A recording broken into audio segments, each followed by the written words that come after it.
Hello friends, मैं आपका दोस्त डॉक्टर सुनील कुमार और आप देख रहे हैं डॉक्टर कुमार एजुकेशन क्लिनिक।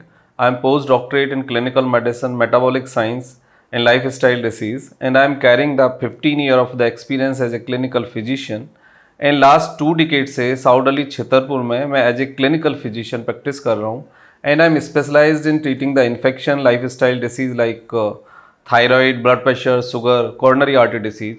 इसके साथ साथ जो मैंने अपनी लाइफ में जो एक्सपीरियंस किया है, जो कुछ चीज़ों को देखा है, तो आज मैं आपको एक स्पेशल चीज़ बताता हूँ कि आप अपने शरीर को, अपनी बीमारियों को खुद से भी ठीक कर सकते हैं। आपने अक्रॉस द सोशल मीडिया या बहुत सारे लोगों से आपने ये बात सुनी होगी कि आप अपनी बीमारी के लिए खुद जिम्मेदार हैं। आप ठीक नहीं हो रहे तो आप खुद जिम्मेदार हैं। आपको हीलिंग नहीं हो रही, इसके लिए आप खुद रेस्पॉन्सिबल हैं। आखिर एक इंसान खुद कैसे बीमारी को ठीक कर सकता है और एक इंसान कैसे डायरेक्टली और इनडायरेक्टली अपनी बीमारियों के लिए जिम्मेदार होता है, आज हम इन सब चीज़ों को समझेंगे।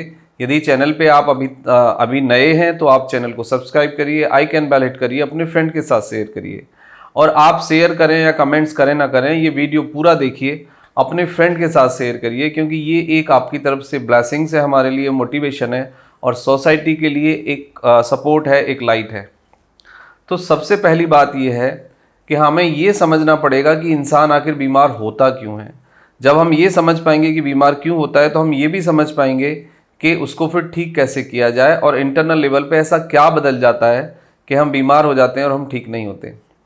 देखो, आप एक सीधी सी बात ये समझने की कोशिश करिए कि यदि आपको फ्रैक्चर हो जाए, आपके बोन्स मतलब डैमेज हो जाएं या टूट जाएं या उसमें डैमेज आ जाए किसी तरह का, तो आपने देखा होगा कि खुद से बॉडी अपने को रिपेयर कर लेती है, यानी बोन खुद से ही रिपेयर हो जाती है। इसका मतलब ये होता है कि हम जो बाहर से पट्टी, बैंडेड या प्लास्टर जो लगाते हैं वो केवल पॉस्चर्स को, यानी कि बोन को स्ट्रेट रखता है। प्लास्टर का जो जॉब है केवल इतना है कि आपकी जो हड्डी है वो आगे पीछे ना हो और वो स्ट्रेट जुड़े, यानी सीधा जुड़े। यदि आपने देखा होगा कि बहुत सारे लोगों को पता नहीं लगता, वो प्लास्टर नहीं लगाते, तब भी उनकी बोन जुड़ जाती है और रिपेयर हो जाती है। बट कुछ केसेस में होता ये है कि वो आगे पीछे जुड़ जाती है, यानी कि वो बोन सीधी नहीं रहती, स्ट्रेट नहीं रहती, थोड़ा सा आगे पीछे जुड़ जाती है। लेकिन कुछ समय के बाद यदि देखते हैं कि जो यंग बच्चे होते हैं कि उनकी बोन रिपेयर हो जाती है और मजबूत हो जाती है, और फिर कुछ दिन के बाद जब एक्सरे होता है या सीटी होता है तो उसमें पता लगता है कि कहीं कोई ऐसा निशान, कोई ऐसा चिन्ह या कोई ऐसा इंप्रेशन नहीं दिखता है जिससे कि ये समझ आए कि कभी फ्रैक्चर भी हुआ था। तो बोन्स अपने आप को या आपके जो टिश्यू हैं वो खुद से हील करते हैं और उसमें एक रीजनरेट करने की और हील करने की एक एबिलिटी होती है। तो बॉडी के अंदर जो भी चीज़ें होती हैं इंटरनली, वो बदलाव, वो चेंज, वो हीलिंग, वो टिश्यू का रिपेयर होना, वो बोन का रिपेयर होना एक नेचुरल ऑटोमेटिक हीलिंग प्रोसेस है जो होल लाइफ चलता रहता है।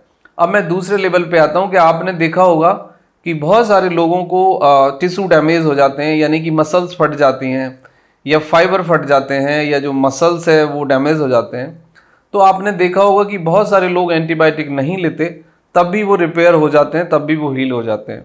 बहुत सारे लोग ड्रेसिंग नहीं करवाते, तब भी वो ठीक हो जाते हैं। देखो, ड्रेसिंग का, पट्टी लगाने का जॉब मात्र इतना है कि आपको बाहर से एक्सटर्नली कोई इन्फेक्शन ना हो, गंदगी ना हो और आपका टिश्यू जो है ना री इन्फेक्ट ना हो जाए, इसलिए आपको पट्टी लगाई जाती है, इसलिए आपको ड्रेसिंग की जाती है with antiseptic and antibacterial lotion, इसीलिए उसको क्लीन रखा जाता है।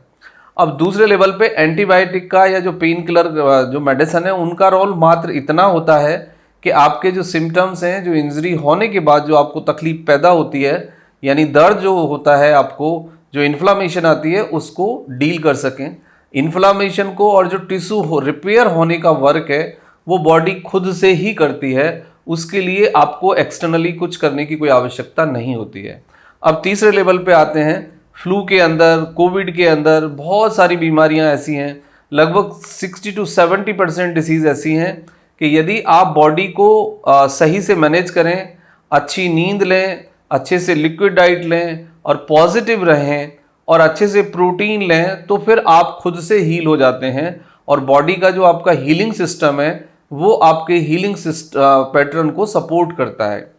लेकिन कुछ प्रॉब्लम्स ऐसी होती हैं जिन लोगों को ऑटो इम्यून डिसीज़ है या जिन लोगों की इम्यूनिटी वीक होती है या जिन लोगों को पहले से कोई डिसीज वो कैरी कर रहे होते हैं, तो उन केसेस में देखा जाता है कि नेचुरल हीलिंग की जो प्रक्रिया है वो आइदर स्लो होती है या फिर वो बहुत ज़्यादा परेशानी पैदा कर सकती है। तो यदि इस तरह का कोई केस नहीं है तो 60 to 70% केसेस के अंदर आप खुद से अपने को ठीक कर सकते हैं, बॉडी आपकी अपने से खुद को ठीक कर सकती है। दुनिया में बहुत सारे ऐसे एग्जाम्पल हैं कि बहुत बुरी इंजरी के बाद, बहुत मतलब ड्रामेटिकल एक्सीडेंट के बाद लोगों ने रिकवर किया, लोगों ने पॉजिटिव जर्नी जी है। और आप अक्रॉस द सोशल मीडिया या दुनिया में ऐसे बहुत सारे आर्टिकल्स, बहुत सारी बुक्स पढ़ेंगे जिसमें कि सेल्फ हीलिंग की स्टोरी आपको सुनाई जाती है। सेल्फ हीलिंग एक नेचुरल प्रोसेस है और बॉडी इटसेल्फ ही बॉडी को हील करती है। यानी कि आपके शरीर के अंदर दुनिया का सबसे बड़ा डॉक्टर रहता है, बट ज़रूरत इस बात की है कि आपके अंदर जो शरीर के अंदर जो डॉक्टर है, आप उसकी बात सुने, समझें और आप अपनी बॉडी की साउंड को और बॉडी के रिएक्शन को समझें। यदि आप उसको सुनेंगे, समझेंगे और आप अपने बॉडी के साथ रहेंगे तो फिर आपकी बॉडी खुद से आपको हील कर लेगी। आपको किसी एक्सटर्नल डॉक्टर की या सपोर्ट की आवश्यकता नहीं पड़ेगी। अब मैं दूसरी बात पे आता हूं कि ये जो बीमारियां हैं ये होती क्यों हैं, आखिर हम क्यों बीमारी के ट्रैप में फंस जाते हैं और फिर हम ठीक नहीं होते। देखो, सबसे पहले आप देखेंगे कि आपकी लाइफ में कोई स्ट्रेस या ट्रॉमा आता है, कहीं ना कहीं कुछ ना कुछ जो आपकी डिसिप्लिन लाइफ होती है, यानी खाने का जो तरीका है वो बदलता है, सोचने का तरीका बदलता है, स्लीप का पैटर्न बदलता है, आप एक्सरसाइज करना बंद कर देते हैं, आप ओवर ईटिंग करते हैं या आप किसी एडिक्शन में फंस जाते हैं। एडिक्शन इमोशनल हो सकता है, यानी आपके थॉट्स का एडिक्शन हो सकता है। आपका ट्रॉमा यानी जो आपका दुख था, जो दर्द था, स्ट्रेस था, जो फियर था, आप इसको हो सकता है कि आप कैरी करते हो। एग्जाम्पल के लिए समझिए कि यदि आप एक दिन के अंदर 100 वीडियो कैंसर के या पेट की बीमारी के आप देख लेंगे तो फिर आपको नेक्स्ट डे कैंसर या पेट की बीमारी का ही खतरा आपके ब्रेन में आपकी थॉट का हिस्सा बन जाएगा, आपकी इमोशंस का हिस्सा बन जाएगा और आप हर जगह फिर कैंसर और पेट की बीमारी की चीज़ों के बारे में सोचेंगे, समझेंगे, पढ़ेंगे और वो रिफ्लेक्शन इल्यूजन के रूप में आपके साथ जुड़ जाएगा और फिर उसका प्रभाव आपके गट पे, आपके शरीर पे आप देखेंगे। यानी कि जो हम रिपीट करते हैं, जो हम सोचते हैं, जो हम पढ़ते हैं, जो हम देखते हैं, जिससे हम डरते हैं, वही हम हो जाते हैं late and early. That is a pure science. इसमें कुछ मिथ नहीं है, ये बिल्कुल सच बात है। जो आप सोचोगे, जो आप पढ़ोगे, जो आप रिपीट करोगे, जिससे आप डरोगे, वही आपके पीछे आएगा। यानी कि हमारा थॉट, हमारे वर्ड्स हमारा पीछा करते हैं, उसको हमें बहुत केयरफुली डील करने की जरूरत है। यदि आप कैंसर के बारे में पढ़ेंगे तो आपको कैंसर वाले थॉट आएंगे, यदि आप IBS के बारे में पढ़ेंगे तो IBS के थॉट आएंगे, और यदि आप कॉन्स्टिपेशन और दूसरी प्रॉब्लम्स के बारे में पढ़ेंगे तो आपको दूसरी प्रॉब्लम्स आएंगी। तो ये बहुत केयरफुली हमें अपने ब्रेन को फीड देना है। सबसे पहली बात है कि हमारा फूड और हमारा ब्रेन सबसे ज्यादा कंट्रीब्यूट करता है हमारी बीमारी के केसेस में। जब हमारा खाना बदलता है और हमारा जब थॉट बदलता है तो तीसरी एक चीज होती है जिसको हम फिजियोलॉजिकल चेंज कहते हैं या हार्मोनल चेंज कह सकते हैं या बायोकेमिकल चेंज कह सकते हैं। हार्मोन्स के लेवल पे बदलाव शुरू होगा, बायोकेमिकल यानी डोपामाइन, सेरोटोनिन, इन हार्मोन्स के लेवल पे बदलाव शुरू होगा।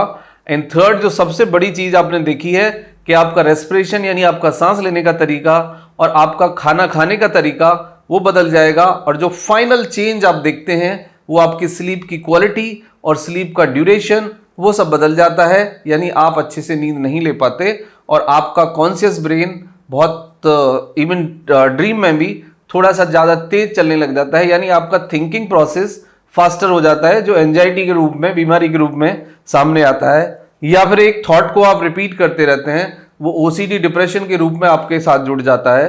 तो ये सब आपके फियर, ये सारी चीज़ें मिलके आपको बीमार करती हैं। अब आपको 5 स्टेप फॉर्मूला मैं देने जा रहा हूं जो आपको बीमारी से बचाएगा और आप सेल्फ हीलिंग कर पाएंगे। सबसे पहली चीज जो आपको करेक्ट करनी है, माइंडफुल ईटिंग करनी है। यानी कि आपको खाने को मेडिटेट करना है, खाना खाते समय केवल खाना खाना है। क्योंकि यदि आपने माइंडफुल ईटिंग सीख लिया तो आपको 50% बदलाव और 50% हीलिंग आपकी बॉडी में itself from the first day start होगी। माइंडफुल ईटिंग से मतलब केवल इतना है कि खाने को अच्छे से चबाइए, खाने के बारे में सोचिए और इतना समय दीजिए आप माइंडफुल ईटिंग के दौरान कि आपकी सेलेब्री ग्लैंड्स और आपके बॉडी के हार्मोन्स और आपके ग्लैंड्स और टिश्यू और सेल्स एक दूसरे के साथ कोऑर्डिनेट कनेक्ट होके अपने फंक्शन को रेगुलेट कर सकें। जब फिजियोलॉजिकल फंक्शन और आपके गट का फंक्शन रेगुलेट होगा, कनेक्टेड होगा, तो आपको बहुत सारी तकलीफें नहीं होंगी और आपका healing system itself will start. अब माइंडफुल ईटिंग से फायदा क्या होता है? माइंडफुल ईटिंग से फायदा ये होगा कि आपका सलेवा अच्छे से सिक्रीट होगा, आपके एंजाइम्स अच्छे से सिक्रीट होंगे और बॉडी अच्छे से फूड को डाइजेस्ट करेगी, डिस्ट्रीब्यूट करेगी, एब्जॉर्ब करेगी और उससे फिर आपको डाइजेस्टिव रिलेटेड डायरेक्टली कोई प्रॉब्लम नहीं होगी और दूसरे लेवल पे आप energetic, coordinated, compact and focus महसूस करेंगे। अब दूसरी बात आती है कि you have to work on quality of sleep. आप अपनी नींद को अच्छा बनाने की कोशिश करिए, नींद की क्वालिटी को इंप्रूव करिए। उसके लिए आवश्यक है कि 5 o'clock के बाद चाय कॉफी ना पिएं, 5 o'clock के बाद एक्सरसाइज ना करें, और आप अच्छे से नहाने से मतलब सोने से पहले अच्छे से बाथ लें और रात में आप लाइट खाना खाएं, यानी हरी सब्जी, चपाती या चावल, और जितना आपको भूख लगता है उसका 20% आप कम खाएं। खाना खाने के 2 घंटे बाद आप सोएं, यानी सोने से 2 घंटे पहले आप खाना खा लें और आप स्लीप को सेलिब्रेट करें, यानी राजाओं की तरह, किंग की तरह आप सोने जाएं। आपका रूम, आपका बेड नीट हो, हाइजीन हो, क्लीन हो, नीट हो और बहुत ज़्यादा लाइट और साउंड आपके आसपास ना हो। डे टाइम का जो स्लीप है उसको इमीडिएटली स्टॉप कर दें। 8 घंटे, पूरे 8 घंटे की नींद लेने की कोशिश करें और नींद की क्वालिटी को इन्हांस करने के लिए अपने खाने में प्रोबायोटिक शामिल करें। दही खाएं, एप्पल खाएं, पपीता खाएं, रेड एंड ग्रीन वेजिटेबल्स खाएं और आप थोड़े से फाइबर फूड प्रमोट करें अपने खाने में, तो आपकी स्लीप की क्वालिटी बेटर होगी। और स्लीप की क्वालिटी को बेटर करने के लिए walking, stretching, light weight exercise plus deep breathing, that is directly helpful, जो आपकी स्लीप की क्वालिटी को इन्हांस कर देगी। Sleep itself is a best healer. यदि आप अच्छे से सोते हैं तो आपका healing system itself will start. Exercise जरूर करें। दूसरा है कि माइंडफुलनेस आपके लिए हेल्पफुल है, यानी कि कुछ समय आप माइंडफुलनेस करें। माइंडफुलनेस से मतलब मेरा मॉन्क बनना नहीं है। माइंडफुलनेस का मतलब है कुछ प्रोडक्टिव करें, कुछ नई किताबें पढ़ें, गाना गाएं, डांस करें, आर्ट करें, आउटडोर गेम खेलें और लोगों के साथ, नए लोगों से मिलें, नए प्लेसेस पे विजिट करें। यानी कि कुछ ना कुछ ऐसा जो आपको अपने काम से, अपने जॉब से अलग करे और आपकी जो मतलब थॉट है उसको थोड़ा सा स्लो डाउन करे, तो that is the complete healing.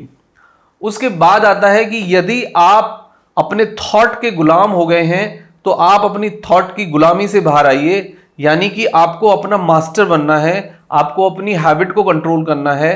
वो हैबिट आपकी अच्छी हो या बुरी हो, हैबिट की गुलामी भी आपको बहुत परेशान करती है। आपके थॉट्स की, यानी आपके इमोशंस की, आपके फियर की जो गुलामी है वो भी आपको परेशान करती है। तो उससे आपको बाहर निकलना है। यदि आप कोई नशा करते हैं, किसी भी टाइप का सडिक्शन है, तो उसको स्टॉप करिए, नेचुरल फूड खाइए, नेचर के साथ रहिए, कुछ समय नेचर के साथ गुजारिए, तो that will be the right thing. And next point is a self discipline. Self control के साथ साथ आपका एक सेल्फ डिसिप्लिन भी होना बहुत जरूरी है। टाइम से खाना खाएं, टाइम से सोएं, टाइम से एक्सरसाइज करें, प्लस जो डिसिप्लिन टाइम टेबल आपने बनाया है उसको फॉलो करें। तो कुछ दिन के बाद देखेंगे कि आपकी बुरी आदत भी खत्म हो गई है, आपका लेजी एटीट्यूड भी चला गया है और आपके अंदर एक पॉजिटिव एनर्जी पैदा हो गई है जो आपके को हर काम करने के लिए मोटिवेट करेगी। तो ये एक फॉर्मूला है जो आप फॉलो करेंगे तो आप खुद से हील हो जाएंगे, खुद से आपकी बॉडी आपको हील कर लेगी, रिपेयर कर लेगी। बस आपको जरूरत इस बात की है कि अननेसेसरी टॉक्सिन्स बॉडी में न डालें, अननेसेसरी मेडिसिन आप ना खाएं और कोई भी किसी भी तरीके का केमिकल फॉर्म या फिर तंबाकू के फॉर्म में सडिशन या अल्कोहल या एक्सेसिव ओवर ईटिंग, मतलब आपको एडिक्शन स्वीट्स का भी हो सकता है, नॉन वेज का भी हो सकता है या किसी और चीज़ का भी हो सकता है। तो एडिक्शन किसी भी चीज़ का डेंजरस है और वो आपके हीलिंग सिस्टम को कलेप्स करता है और बॉडी को कॉम्प्लेक्स स्ट्रक्चर में कंडीशन में डाल देता है, तो उससे आपको बचना है।